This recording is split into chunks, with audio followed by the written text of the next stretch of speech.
Want to start investing but not sure where to begin? Well, you are in the right place because today I'm going to show you exactly what you need to do before putting your first dollar in the market. And trust me, missing the steps is one of the biggest mistakes I see new investors make. I know what it feels like. You're watching the markets, hearing about other people building wealth through investing, and thinking, I need to get started. But then you go online and everyone is saying something different.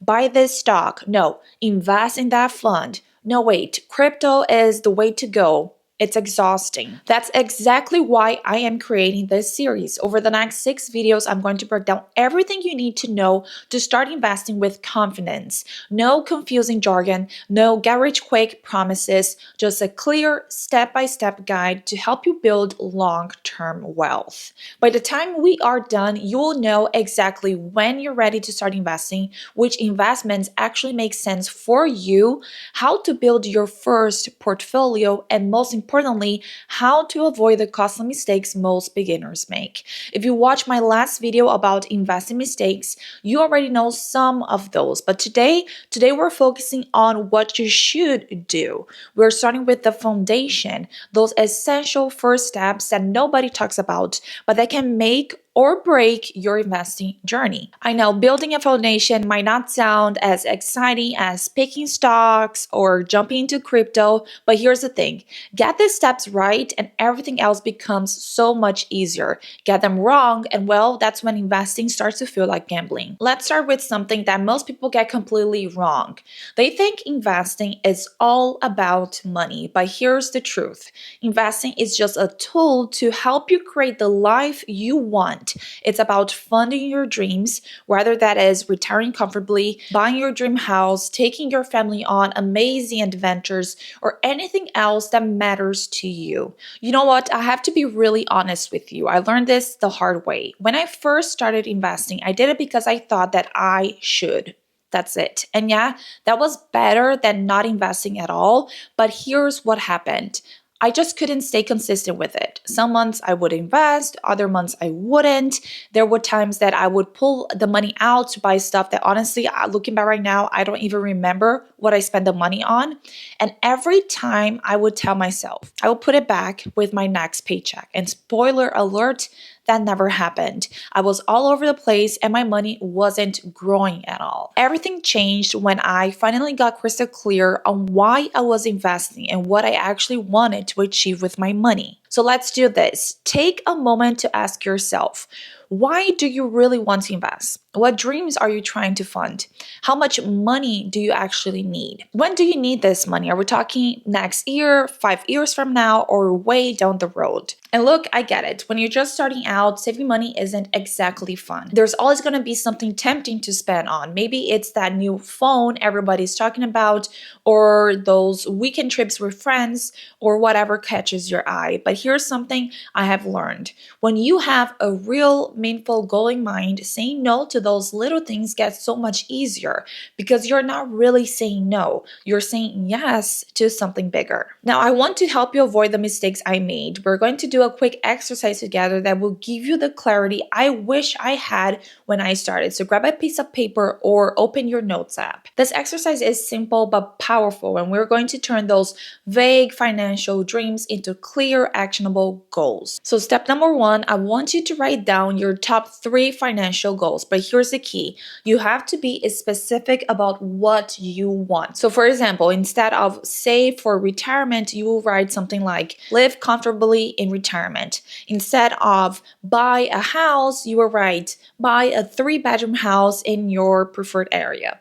Instead of travel more, you'll write take 2 international trips per year. Step 2, now you're going to add when you need this money. So next to each goal, you're going to write short term for those that are 1 to 3 years, medium term for those that are 3 to 10 years, and long term for those that are 10 plus years. Step number 3, here's where it gets real because we're going to put a price tag on each goal. So for example, let's say that your goal is to buy a 3-bedroom house in your preferred area. Your timeline is going to be 5 years, and your target amount, for example, will be $60,000 for down payment. And for your family vacation goals, it will be take 2 international trips per year. Timeline will be 2 years from now to start, and the target amount $10,000 per year. And don't stress if you're looking at these numbers and thinking, I have no idea how much I need, or whoa, that's a lot of money. That's completely normal. The goal isn't to get perfect numbers right now, it's just to start thinking about your goals in real term. And here's something most people don't realize about these goals you just wrote down.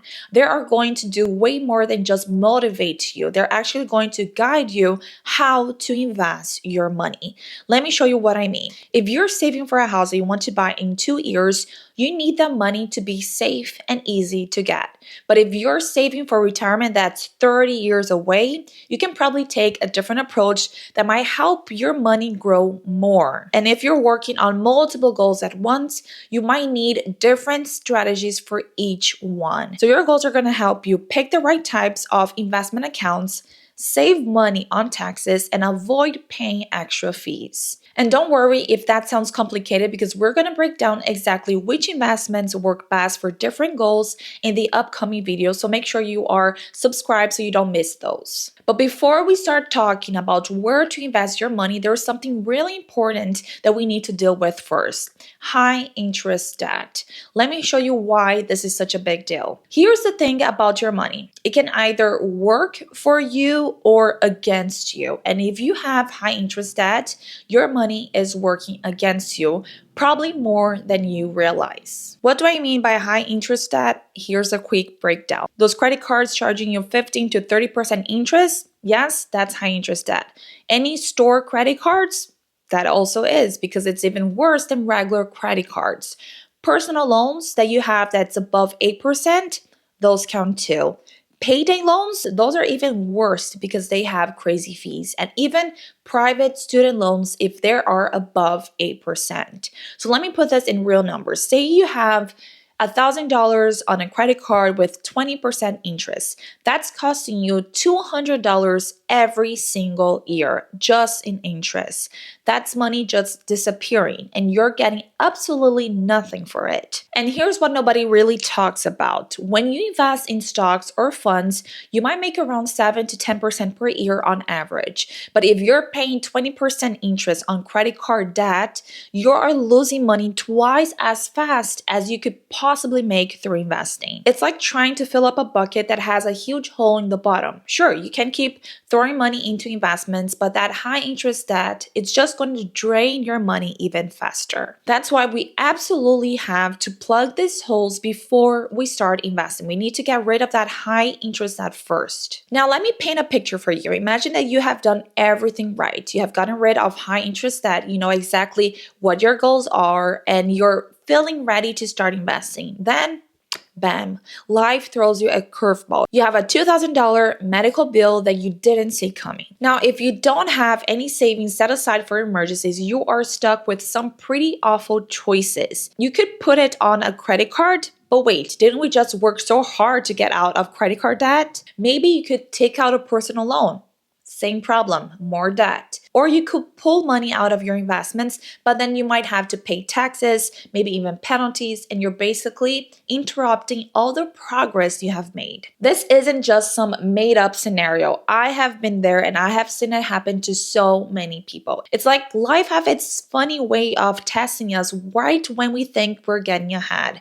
Could be a car repair, a medical bill, or maybe even losing your job. And these things have a way of showing up at the worst possible time. That's why you need one more thing in place before you start investing: your emergency fund. And here's exactly what you need to do to set up your emergency fund. So first of all, you're going to calculate your monthly living expenses. So your rent or mortgage, your utilities, your food, your insurance, and other essential bills. You're going to multiply this number by 3 to 6 months. And you're going to keep this money in somewhere safe and easily accessible, like a high yield savings account. And I know that probably seems like a lot of money just sitting there. And you're right. It is, but here's the thing. Having this safety net, it's what's going to let you invest with confidence. It's what helps you sleep at night knowing that one surprise expense isn't going to derail everything you're working for. So now you might be thinking, okay, I get what I need to do, but how do I make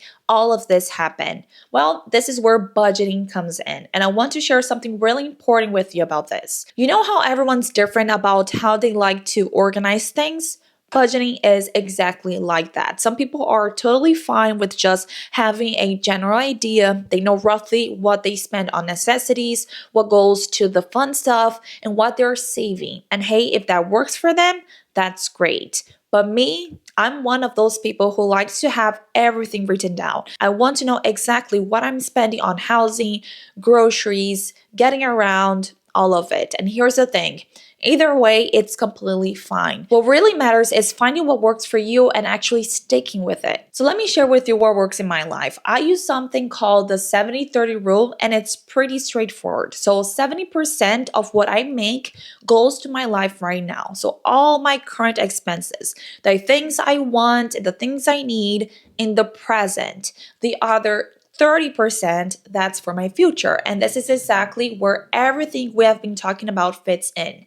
Your investments, paying off the high interest debt, building up your emergency fund. All of it comes from this 30%. Now, how you split up that 30% really depends on your situation. Like if you're dealing with a lot of debt right now, you might want to put more toward paying that off.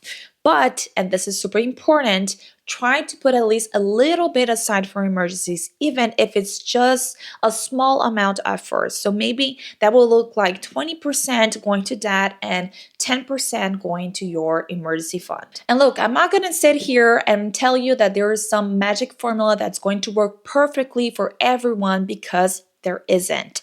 Anyone who tells you different is probably trying to sell you something. But if you understand these basic principles we have talked about today, you can make them work for your specific situation. And that's what really matters. And speaking of what matters, in our next video, we're going to dive into exactly what to do once you have got these basics in place. So make sure that you're subscribed to catch that one. But for now, I would love to hear from you. Which of these steps are you going to tackle first? Drop a comment below and let me know. Thanks for watching. See you next time. Bye-bye.